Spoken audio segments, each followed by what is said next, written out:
আসসালামু আলাইকুম এভরিওয়ান, সবাই কেমন আছেন? আশা করি সবাই অনেক ভালো আছেন, সুস্থ আছেন এবং সুন্দর আছেন। তো সবাই আরো ভালো থাকুন, সুস্থ থাকুন এবং সুন্দর থাকুন, সেই প্রত্যাশা এবং কামনা করেই আমরা আমাদের ভিডিওটি শুরু করছি। আজকের অ্যান্ড্রয়েড ডেভেলপমেন্ট টিপসের এই ভিডিওটাতে আমি শেয়ার করব 7 ইন্টারেস্টিং ফ্যাক্টস অ্যাবাউট কটলিন। তো কটলিন এই জিনিসটা কি? যারা অ্যান্ড্রয়েড ডেভেলপমেন্ট করেন বা করছেন বা প্রোগ্রামিং ওয়ার্ল্ডে আছেন, তারা very much familiar with this world. আপনারা সবাই এই ওয়ার্ডটার সাথে পরিচিত, কটলিন।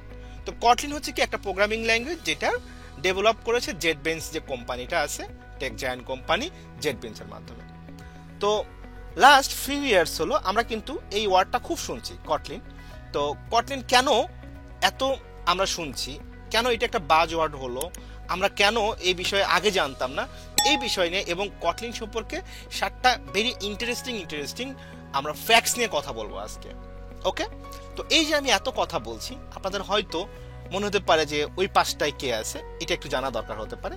তো সেখান থেকে আমি আমার পরিচয়টা একটু বলছি। আমি এমডি মেহেদি হাসান, আমি ফুল স্ট্যাক অ্যাপ ডেভেলপার হিসেবে কাজ করছি ক্রিয়েটিভিটি ইনস্টিটিউটের সাথে। আমার স্পেশালাইজেশন হচ্ছে আমি একই সাথে একজন অ্যান্ড্রয়েড ডেভেলপার, আমি একজন আইওএস ডেভেলপার, আমি একজন ফ্লাটার ডেভেলপার এবং এএস এক্সপার্ট এবং বিজনেস কনসালটেন্ট হিসেবে মার্কেট প্লেস বা লোকাল মার্কেট এবং ইন্টারন্যাশনাল মার্কেটে কাজ করছি অলমোস্ট 7 ইয়ার্স প্লাস হলো।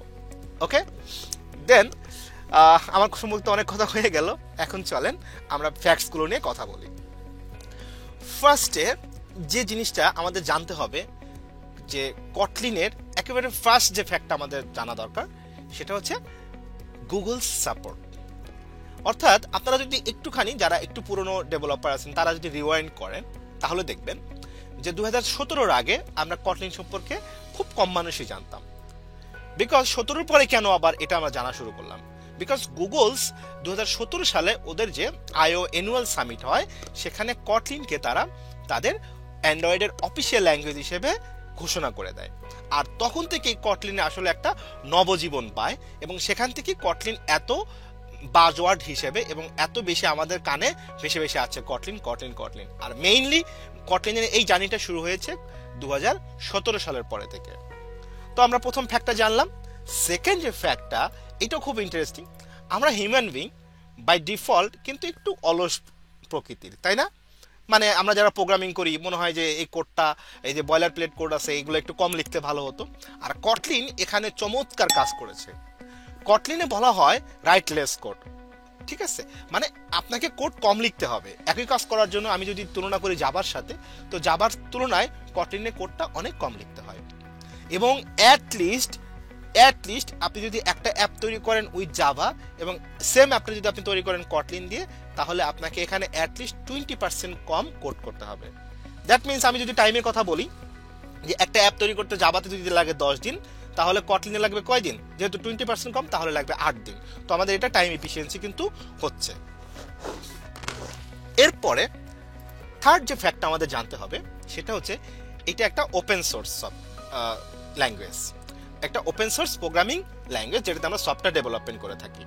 তো ওপেন সোর্স মিনস এটা আসলে আমাদের ইউজ করতে গেলে কোনো টাকা লাগে না, কোনো কিছু লাগে না, আমরা ফ্রি অফ কস্ট ইউজ করতে পারি এবং চাইলে এখানে কন্ট্রিবিউশনও করা যায়।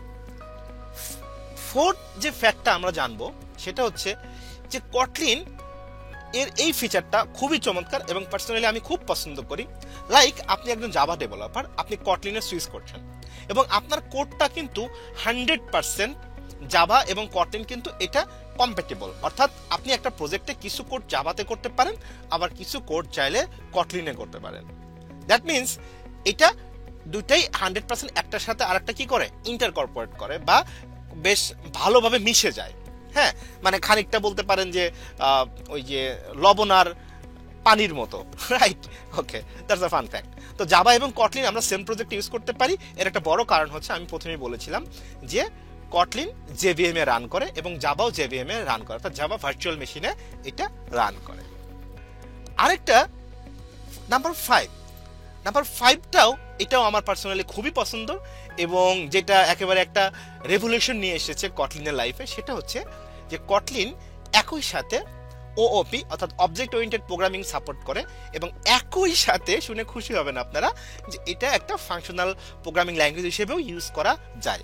অর্থাৎ আপনি চাইলে এখানেও কিছু ফিচার আপনি করতে পারেন ওওপি বেস করে, আবার কিছু ফিচার করতে পারেন ফাংশনাল বেস করে, যেটা পূর্বের অনেক বেশিরভাগ ল্যাঙ্গুয়েজে এটা ছিল না। তো নাম্বার 6-এ এটা একেবারে লাইফ সেভিং একটা ফ্যাক্টস, সেটা হচ্ছে নাল সেফটি। নাল সেফটি কেন? যারা অ্যান্ড্রয়েড নিয়ে কাজ করেছেন বা করছেন তারা জানেন নাল পয়েন্টার এক্সেপশন, এই প্রবলেমটা আমাদের লাইফে একেবারে লাইক এ হেল হিসেবে চলে আসে। ওকে, তো সেখান থেকে আমাদের মুক্তি দেওয়ার জন্য কটলিন নিয়ে এসেছে নাল সেফটি ফিচারটা, অর্থাৎ এখানে কোনো প্রোগ্রামে নাল পয়েন্টার এক্সেপশন আসার সুযোগটা বাই ডিফল্ট রাখা হয়নি। নাম্বার 7 হচ্ছে এসএসডি অর্থাৎ সার্ভার সাইড ডেভেলপমেন্ট। কটলিন এতক্ষণ শুনে আমার কথা শুনে হয়তো আপনারা মনে করতে পারেন যে কটলিন হচ্ছে একটা অ্যাপ ডেভেলপমেন্টের জন্য ব্যবহার করা ল্যাঙ্গুয়েজ, কিন্তু বাস্তবে হচ্ছে এটা আমরা চাইলে সার্ভার সাইড ল্যাঙ্গুয়েজ হিসেবেও ইউজ করতে পারি, এবং এর জন্য বেশ কিছু পপুলার ফ্রেমওয়ার্কস আছে লাইক স্প্রিং, ভার্টেক্স, কেটর, বা আপনারা যেভাবে বলেন না কেন, মানে আপনারা হয়তো উচ্চারণটা এখানে দেখতে পারেন কেটর, আর একটা আছে kotlins.html। এই সবগুলোই হচ্ছে আমাদের সার্ভার সাইডে ইউজ করা হয়। That's it. তো আজকে আমরা এই ভিডিওটাতে দেখলাম কিভাবে কটলিনে 7টা ইন্টারেস্টিং ফ্যাক্টগুলো কটলিনকে এত পপুলার করেছে। ওকে, তো সবাইকে অসংখ্য ধন্যবাদ এই ছোট্ট ভিডিওতে আমাদের প্রথম থেকে শেষ পর্যন্ত থাকার জন্য। সবাইকে অনেক থ্যাংক ইউ জানাচ্ছি, এবং ভিডিওটা কেমন লাগলো, যদি কোনো আরও কিছু জিনিস আপনাদের সাথে শেয়ার করতে হয় অ্যাপ ডেভেলপমেন্ট এবং প্রোগ্রামিং নিয়ে, তাহলে অবশ্যই কমেন্ট বক্সে জানাবেন। আমাদের সাথেই থাকবেন। আল্লাহ হাফিজ। ইনশাল্লাহ দেখা হচ্ছে অন্য কোনো ভিডিওতে আরেকটা সময়।